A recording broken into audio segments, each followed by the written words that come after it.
I started this ketogenic way of eating in the year 2018, February. Basically, I just want to change my lifestyle because that's the year when I turned 40. I was eating a very high sugary food before that. All the years, all my 40 years since I was born, I was being ingrained by the government, by the health authority, or even by doctors that we are so ingrained that we have to eat 60% carbohydrates. I believe most of us are being ingrained with all these informations that you need sugar for you to function. And our guidelines for daily consumption is about 60% carbohydrates, which is very, very high. You do not need all this. Have you heard of essential carbohydrates? You will definitely come across these essential amino acids or essential fatty acids, but you will never come across these essential carbohydrates. That is why carbohydrate is not essential. If your body really needs glucose or this sugar, your body is so smart that can convert from protein through a process called gluconeogenesis. It's very simple. Your body knows how. It doesn't need to consume the carbohydrates. On top of all this, we also been taught, since young that we need to consume no fat, low fat, or even skim milk, all this.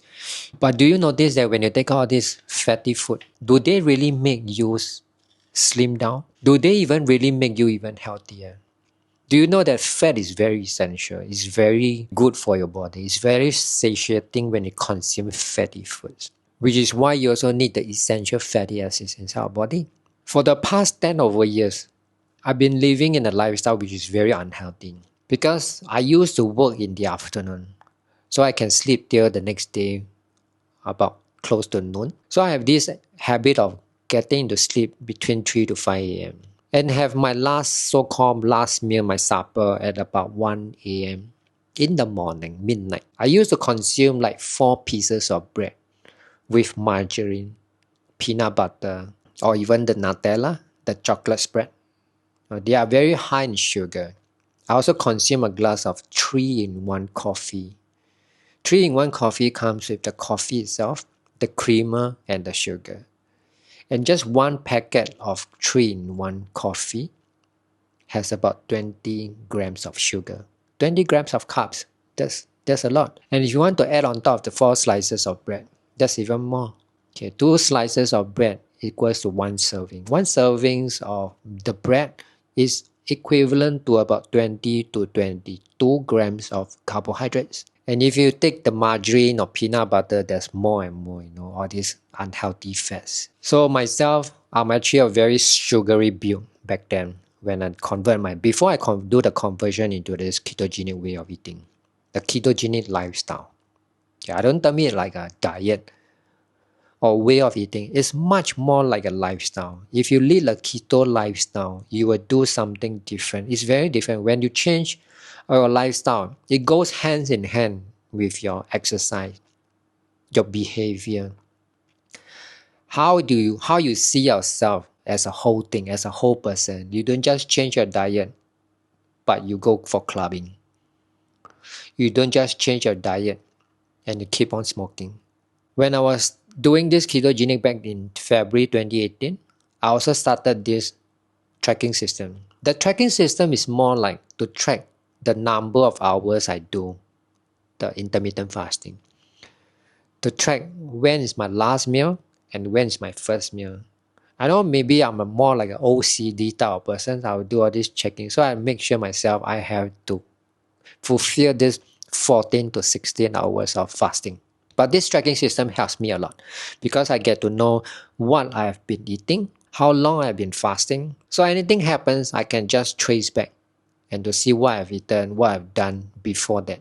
I've been doing this tracking system for maybe a few months. Thereafter, this tracking journal becomes a habit.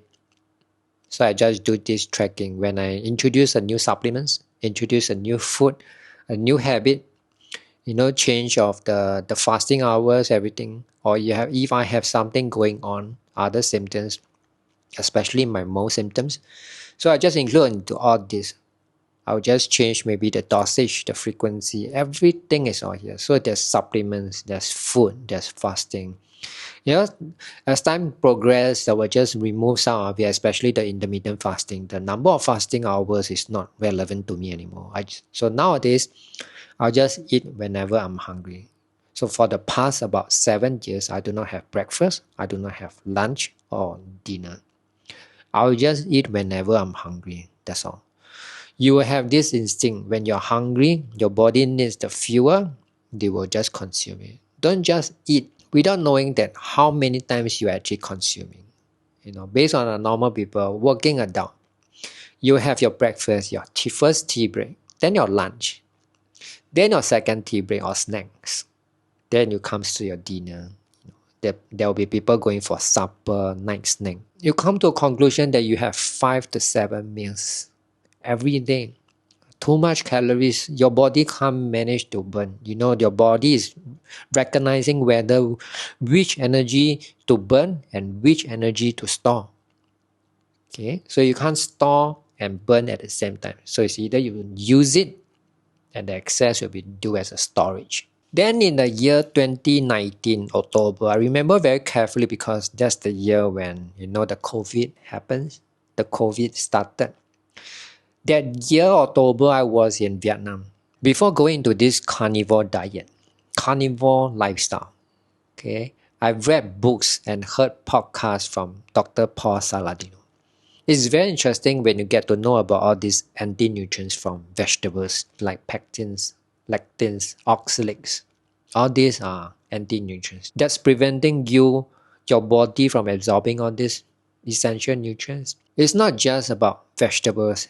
It comes from seeds, nuts. Okay, if you want to know more, you can Google about it. It's all the anti-nutrients. When I was much younger, I like to eat this okra. We call it lady fingers in Asia. So when you cook this okra, they have this so-called fluid secreted from these vegetables, the slimy thing. It's actually one of the anti-nutrients called saponoids. Until I read the books from Dr. Paul Saladino, I didn't know about all this. Then we are trained that these are the so-called a type of fiber.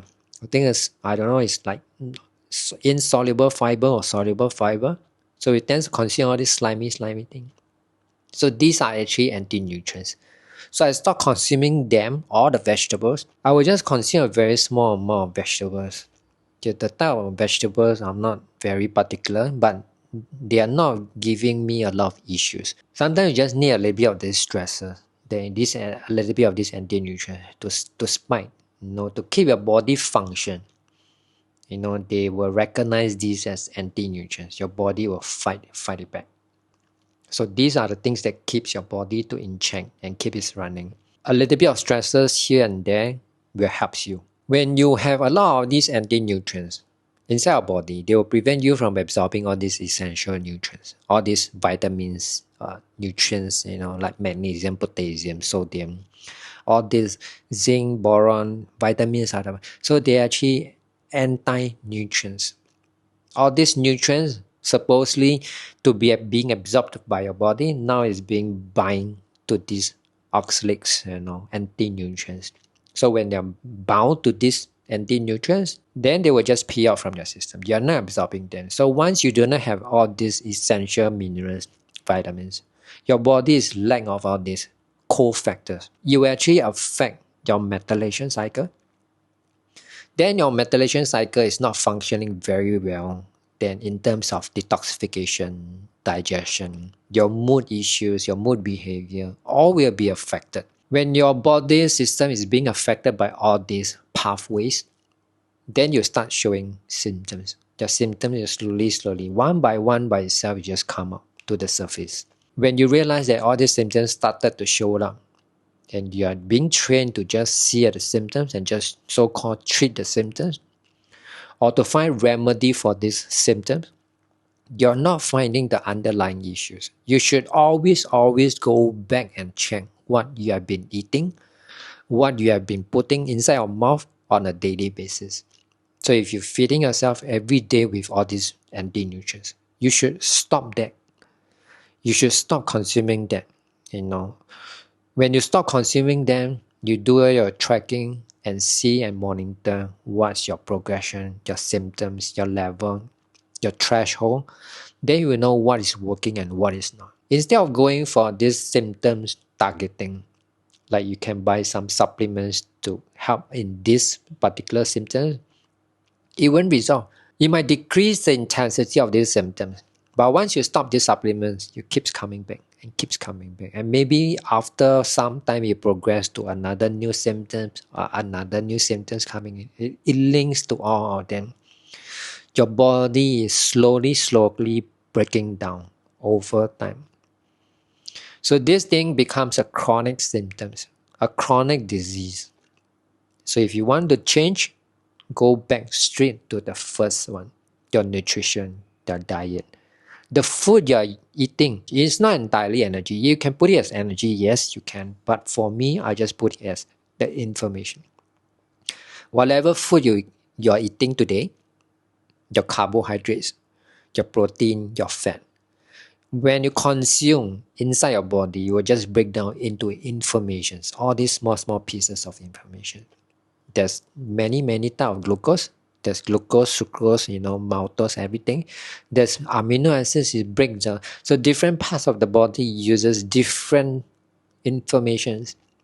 If you give your body the wrong information, they'll just functions abnormally. It's very simple. It's science. If you, I can give you an analogy.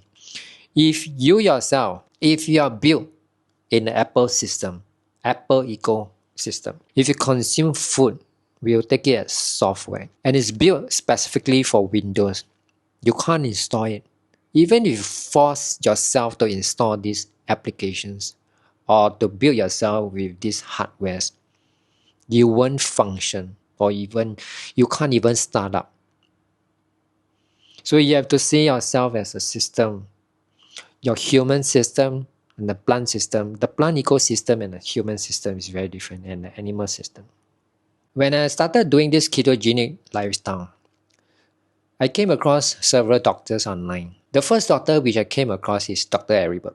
He provided me with a lot of information before going into this ketogenic lifestyle. You can search him inside of YouTube. He's a very big advocate of ketogenic diet. Okay, if you want to know more about minerals, vitamins deficiency, or other small parts, he has a wide range of topics for you to refer to for you to watch, to gain knowledge. There's also doctors like Josh X, Dr. Camberry. There's also Thomas DeLoa. There's also channels or podcasts you can refer to when you're doing ketogenic. There's diet doctors, there's low carb MD. There's a lot of doctors who is very big advocates on this ketogenic. I also listen to a podcast by Dave Asprey. Yeah, he's a very famous person with regards to his bulletproof coffee. Right now, he named it as Danger Coffee. So if you want to know more about this biohacking, he's not a doctor, but he's someone into this field, biohacker. Biohacking his life since, like maybe over more than 10 over years. You can listen to gather more information from all these professionals. So after being transitioned from conventional diet to a ketogenic way of lifestyle in 2018, then in 2019 I changed to a carnivore diet, so-called carnivore lifestyle. Right now I'm doing more like a animal-based, just animal-based. I will include a little bit of fruits to keep the insulin sensitivity in check. So a little bit of carbohydrates is good, but the type of carbohydrates have to be very specific and to be very so-called clean. If I consume honey, the type of honey must be organic and pesticide-free. If I consume coffee, the coffee must be mold-free. Okay, if you want to go for organic, that's even better. I can give you another advice. If you want to go into, before embarking to a new lifestyle, okay, do your baseline check, do your blood work. Whether or not you have a specific goal in mind, maybe in your mind, if you want to lower your cholesterol, okay, you should always go and check all this, have them in checks and put them inside your journal, your tracking system. So when you do this ketogenic lifestyle, maybe 6 months down the road or after 12 months, they will do another blood work test. Someone might need, a future you to keep you moving on this life. Not a lot of people really like doing this ketogenic way of eating. Sometimes they just think that there's a very limit type of food they can actually consume. You need something that keeps you moving. If there's a goal, there's a specific target, just go for it. If you have a specific symptoms you want to resolve, and you know that ketogenic is the way to go, you just put the symptoms as a destination for you to hit for. Hopefully all this can give you a better idea.